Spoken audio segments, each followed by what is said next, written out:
Pernikahan 10 tahun antara Yususu dan Kianan pernah menjadi model yang membuat iri semua orang di lingkaran pertemanan. Cinta itu dipoles selama bertahun-tahun, sehangat batu giok, halus dan kokoh. Dia pikir kastil mereka sekokoh emas, sampai voucher hotel dilemparkan secara acak ke meja kopi oleh Kianan. Seperti kail tak terlihat, diam-diam mengaitkan danau yang tenang di dalam hatinya. 3 hari 2 malam.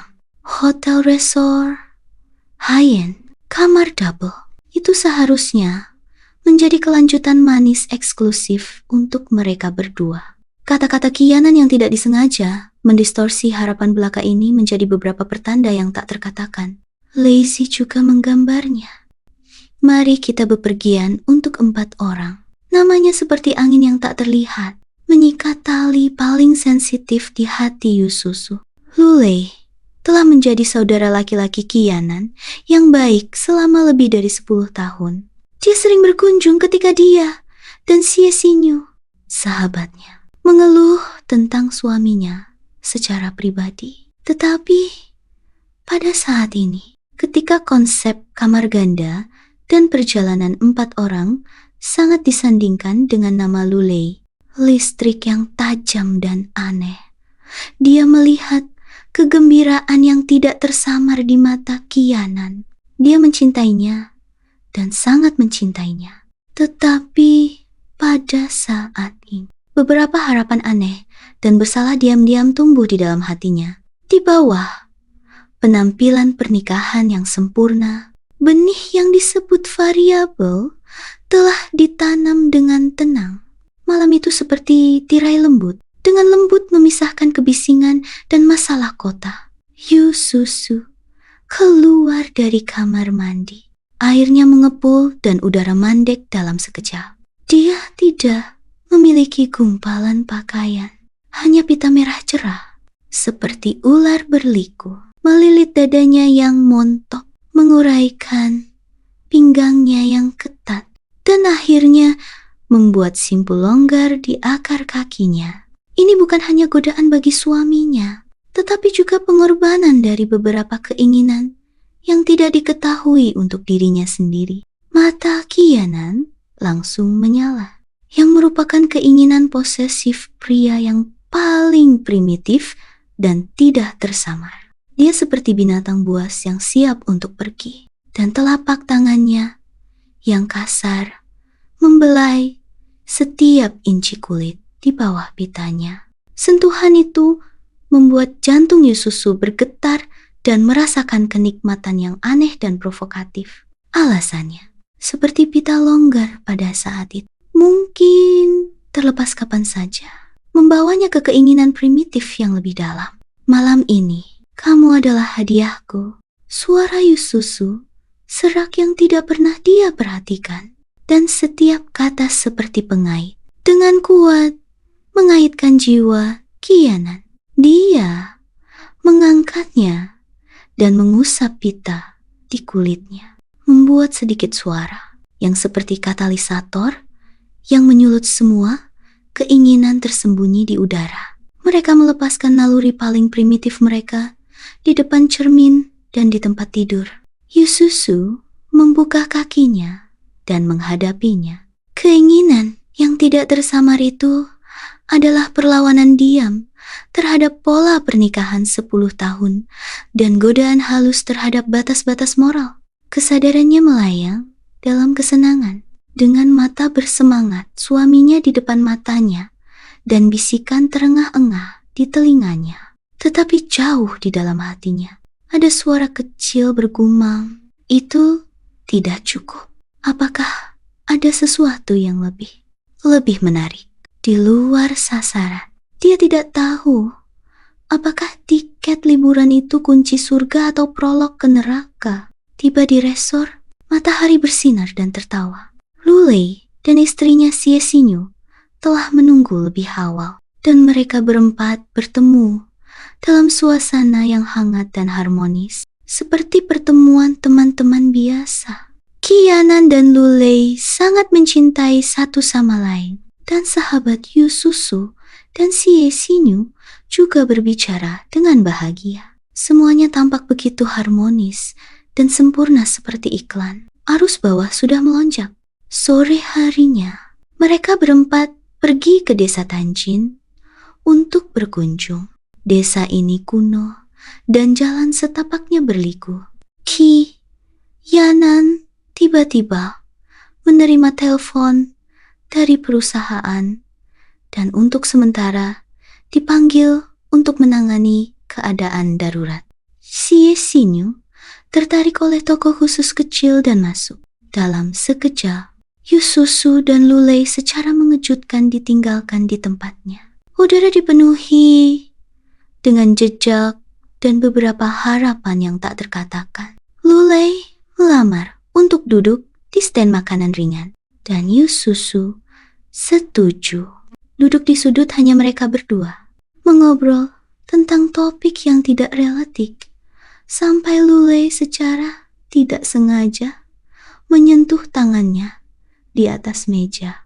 Hanya sentuhan ujung jari, tetapi seperti arus listrik langsung menembus penghalang persahabatan yang tampaknya kuat di antara keduanya. Yususu tiba-tiba menarik tangannya dan jantungnya berdetak kencang. Sementara tatapan Lulei menjadi sedikit gelap. Apakah terbakar sinar matahari? Suara Lulei tidak terlihat dan serak. Dia mengeluarkan tabir surya dari tasnya dan menyerahkannya kepada Yususu. Apakah kamu ingin melamar sedikit? Yusu mengambilnya, tetapi menemukan bahwa dia tidak dapat menerapkannya secara akurat ke punggungnya. Lulei secara alami melangkah maju. Dengan ujung jarinya dengan lembut menyentuh punggung Yususu dengan sentuhan dingin. Dia bergerak dengan lembut, tetapi secara akurat mengaduk saraf Yususu di setiap inci. Dia bisa merasakan panas yang datang dari telapak tangannya dan napasnya menyikat lehernya. Ketika telapak tangannya menyipitkan pinggangnya dan menyentuh dadanya ke atas, tubuh Yusu tiba-tiba menggigil, yang bukan panik, tetapi perasaan yang tak terbentak. Lulei juga membeku. Dia langsung menarik kembali tangannya. Jejak kecemasan melintas di wajahnya. Dan pipi Yususu memerah dalam sekejap. Pada saat itu, percikan tabu sudah diam-diam menyala di antara kedua tubuh. Jantung Lulei berdetak seperti drum, dan dia dengan jelas menyadari bahwa dia memiliki cinta yang tidak semestinya untuk istri teman baiknya. Kembalinya Kianan dan Xie Xinyu untuk sementara waktu memecah keheningan aneh antara Yususu dan Lulei, tetapi tidak bisa menenangkan kekerasan hati mereka. Suasana tampaknya telah kembali normal, tetapi setiap tampilan, setiap percakapan yang tidak disengaja membawa beberapa subverse yang hanya dapat mereka tafsirkan. Lulei selalu sengaja menghindari menyendiri dengan Yususu selama perjalanan berikutnya. Namun matanya yang dalam selalu mengejar sosok Yususu.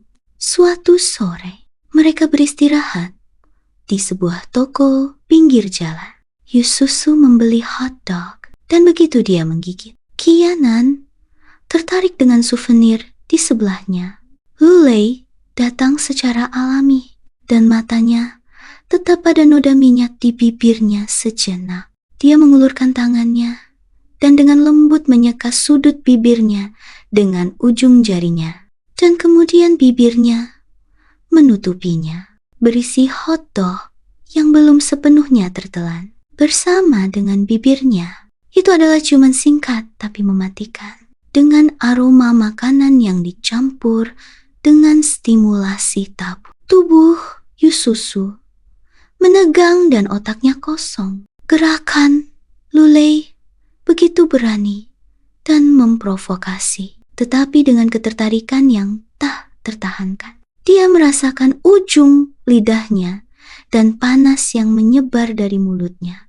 Ketika Lulei mundur, ada hasrat yang sulit dipahami di matanya. Sementara Yususu menemukan bahwa jantungnya berdetak sangat cepat, sehingga hendak keluar dari dadanya. Pada hari-hari setelah itu, interaksi antara keduanya menjadi lebih berhati-hati, tetapi juga lebih sering persimpangan penampilan, sentuhan anggota badan, dan petunjuk di antara kata-kata semuanya mengkonfirmasi nafsu tabu yang tumbuh di antara mereka.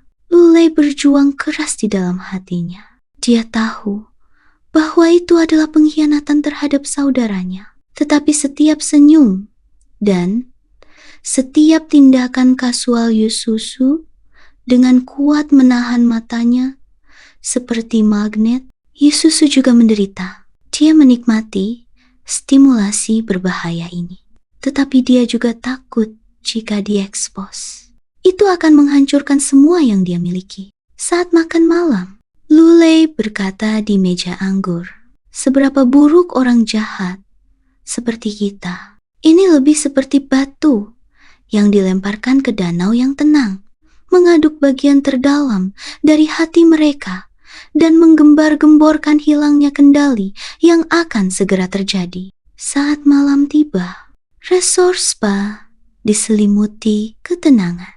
Tetapi kabutnya mengepul, menunjukkan antusiasme yang akan datang. Qianan memesan kamar pemandian air panas sebelumnya, mengatakan bahwa itu adalah kesempatan bagi kedua pasangan untuk bersantai secara pribadi. Takdir sepertinya sengaja membimbing, dan kesalahpahaman yang tiba-tiba membawa Yususu ke jalan yang tidak bisa kembali. Dia minum sedikit anggur dan membuka pintu dengan linglung, berpikir bahwa itu adalah kotak yang dipesan suaminya. Setelah pintu, kabut air berlama-lama dan panasnya kental. Yususu samar-samar melihat sosok pria tinggi dan kuat.